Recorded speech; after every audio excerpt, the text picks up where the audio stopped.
Hello friends, welcome back to this online lecture series on structural failures and repair. As you all know that we have started with a new topic, that is discussion regarding the cracks in concrete. In the previous lecture, we have seen the definition of the crack. Along with that, we have also seen the significance of the location based on which we can classify the crack as a structural crack or non-structural crack.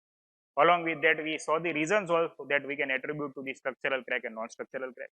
After that, we saw the classification of the cracks based on the what you can say the hardening of the concrete, right?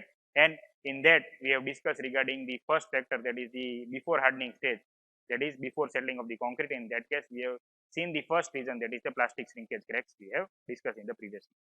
In today's lecture, we are going to discuss further on two more types of the reasons which can be attributed to the cracks, that is at the after hardening stage. That is once the concrete has settled down. After that, there are certain reasons or certain conditions based on which the cracks are likely to take place. So we'll try to understand those reasons. Along with that, we will also try to see the causes due to which these cracks are going to take place, and also understand the preventive measures that can be adopted. Right? So coming back to this slide, where we have seen the classification of the cracks based on the hardening of the concrete, where we have seen that before hardening is there and after hardening is there. In the case of before hardening, the reasons can be the plastic stage of the concrete or the construction movement that is taking place due to the movement of the equipment, movement of the labor, movement of the formwork. If the formwork is going to settle, if some kind of deflection or is going to be there, then in that case also the cracks are likely to take place at the very initial.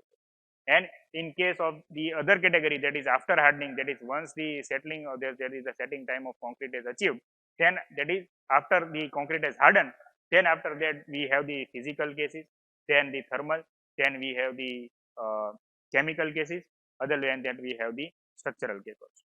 In case of physical case or the physical category, we have two different possibilities. There first is the drying shrinkage and second is the craze. So in this particular lecture today, we are going to discuss about the drying shrinkage, the process that is behind this drying shrinkage. We understand the causes and the remedial measures that can be adopted to reduce the process of drying shrinkage in hardened concrete. And after that, we look at the crazing. That is also a very common phenomena that is being observed on the surface of the concrete. Mind well, both these phenomena are not going to have major impact overall due to the service life of the structure or stability of the structure. But if you want to understand the classification of the structure, or you can understand the classification of different types of failures in the structure, then it is necessary for us to have detailed information on this particular topic as well. Because whenever you are going to do the site visit, then in that case, it is always going to be necessary that first of all you should be able to visualize the failure. Then second thing is that you need to understand the reasons that can be attributed to particular failure.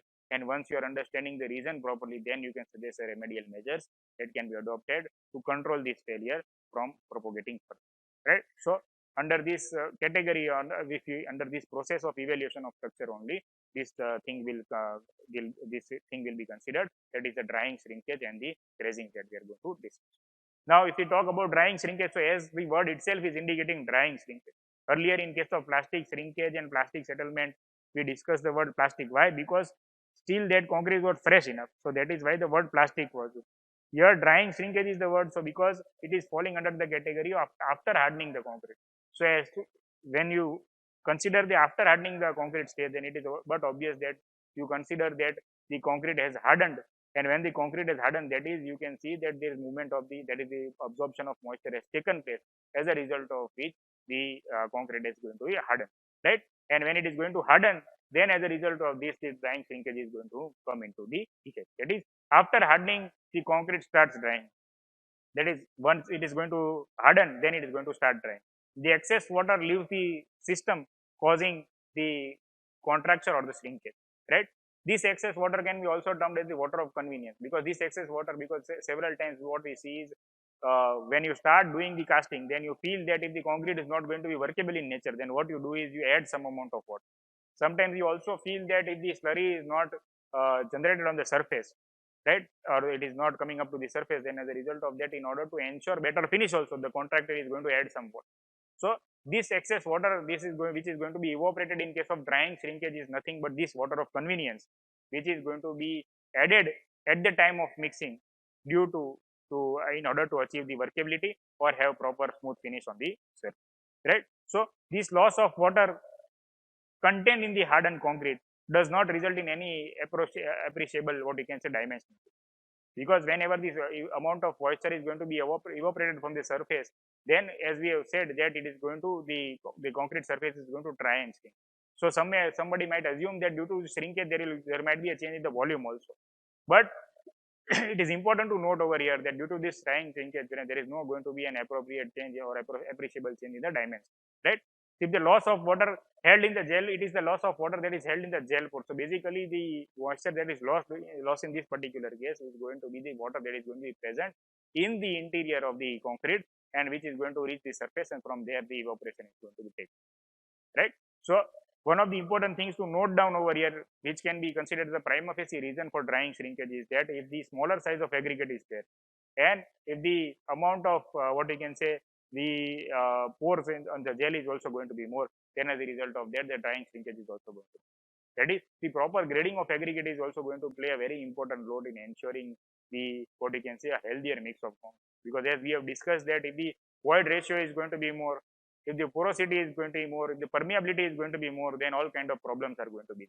So again, here also, as we have seen in case of durability of the structure, that permeability and porosity are one of the two main reasons due to which all kinds of problems started in case of durability.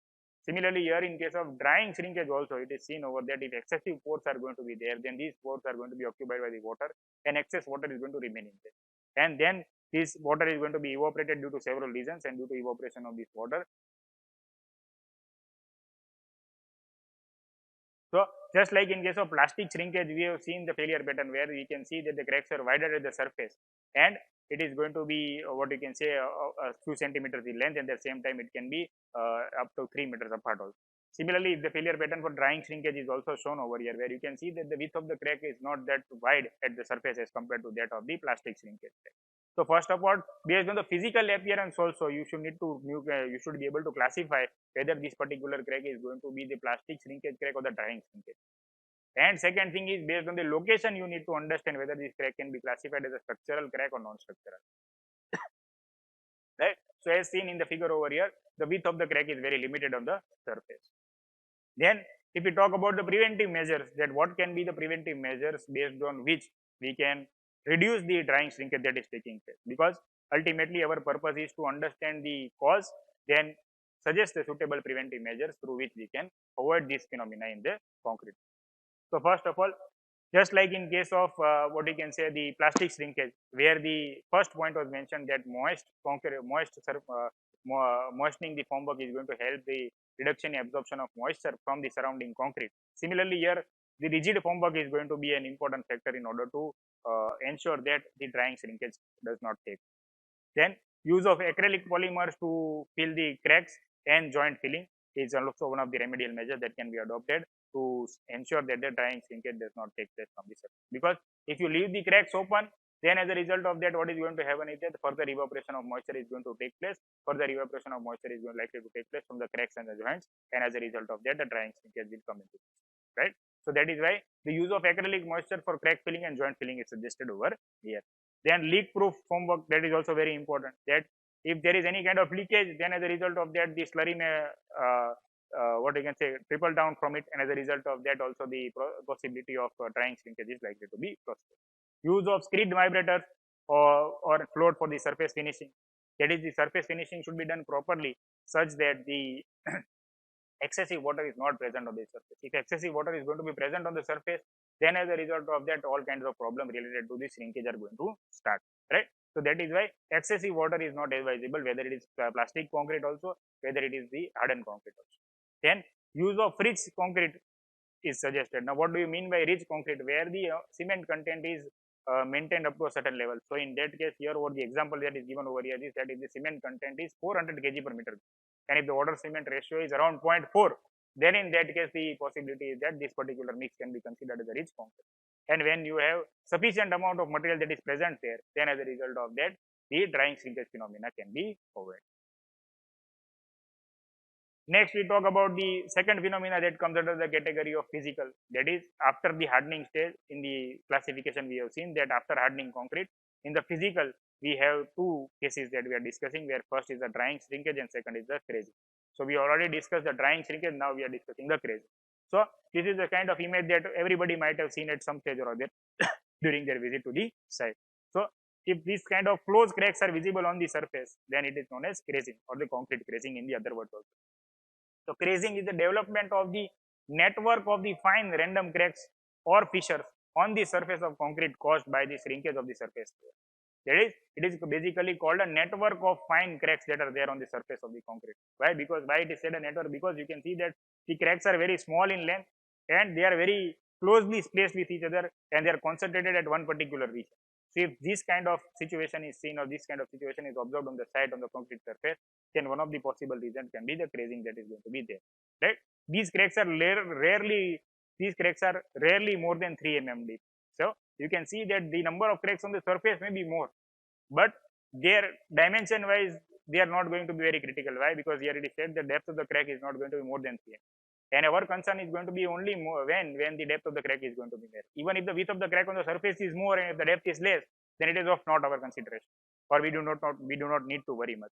But if the depth of the crack is beyond a certain limit, then in that case the possibility it is going to be a structural failure and it may result into a structural failure as well. Right? So here in this case of crazing cracks, it is said that the depth of the crack is not more than 3 mm and are more noticeable over floated areas or steel troubled surfaces. That is, when this finishing of the concrete is done.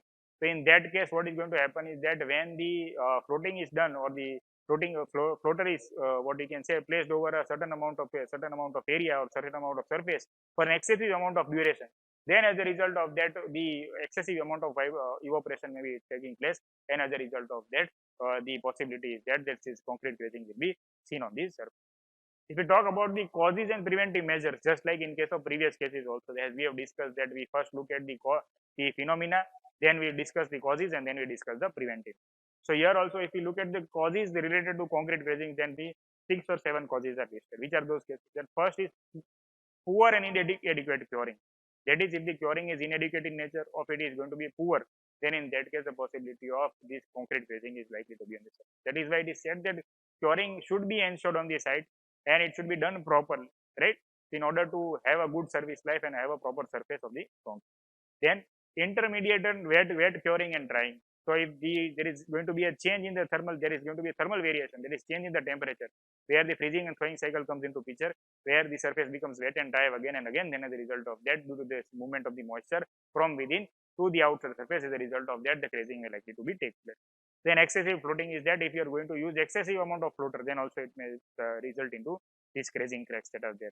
Then excessive lattices that are found on the surfaces. Then sprinkling of cement on the surface to dry up the bleed water. That is, if the slurry of cement is generated on the top of the surface, then in order to dry that particular thing, what we do is we sprinkle some dry cement on it. So when you're going to sprinkle some dry cement on it, then as a result of that, once the moisture will be evaporated due to high temperature, this kind of crazing cracks will be seen on the surface.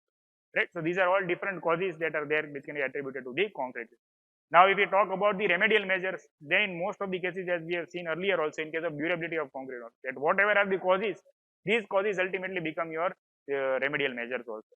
So if we talk about preventive measures that can be adopted for concrete crazing, then these are the preventive measures. Which are the preventive measures? That is proper and early start of the curing, right? Because in the causes we have seen that poor and inadequate curing can be one of the reasons due to which the crazing can occur. So if you are adopting proper curing practices and early curing, then as a result of that, or immediate curing after the casting is done, then as a result of this concrete crazing can be avoided. Then use of proper curing compounds on the surface wherever necessary.